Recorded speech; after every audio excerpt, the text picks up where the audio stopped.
In queste sere e notti ci si perde, la mostra in una stanza. La stanza dei capolavori la chiama. È la sala finale di una galleria di 115 opere eccezionali, quelle raccolte da Marco Goldin per una nuova esposizione di linea d'ombra destinata, come le precedenti, a segnare nuovi record.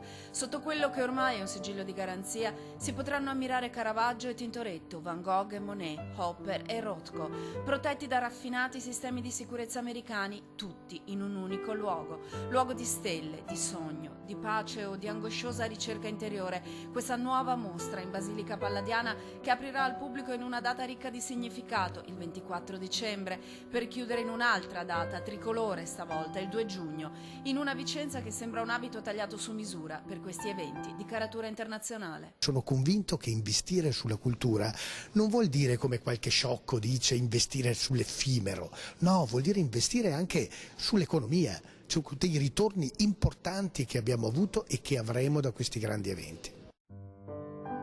Sere e notturni in cui l'arte si perde per ritrovarsi, in un racconto unico, nei tesori sepolcrali, dalle piramidi egizie con il volto di Tutankhamon bambino, ombre tormentate di Caravaggio, di Maniera in Giorgione, oscurità interrotta, dolorosa di Poussin, sfida di incisioni tra Rembrandt e Piranesi, poi tramonti, burrascoso, Turner, fotografico, Monet, inquieto, Van Gogh, moderno, Homer, paesaggi serali o notturni che scandiscono il tempo fino a Pissarro, fino a Hopper, o la notte psicologica dell'astrattismo, e poi la Summa, capolavori di ogni epoca riuniti in una sala dal valore incalcolabile, come l'emozione che provoca. Stretti in una notte unica, Van Gogh e Giorgione, Cézanne e Rothko e Gauguin.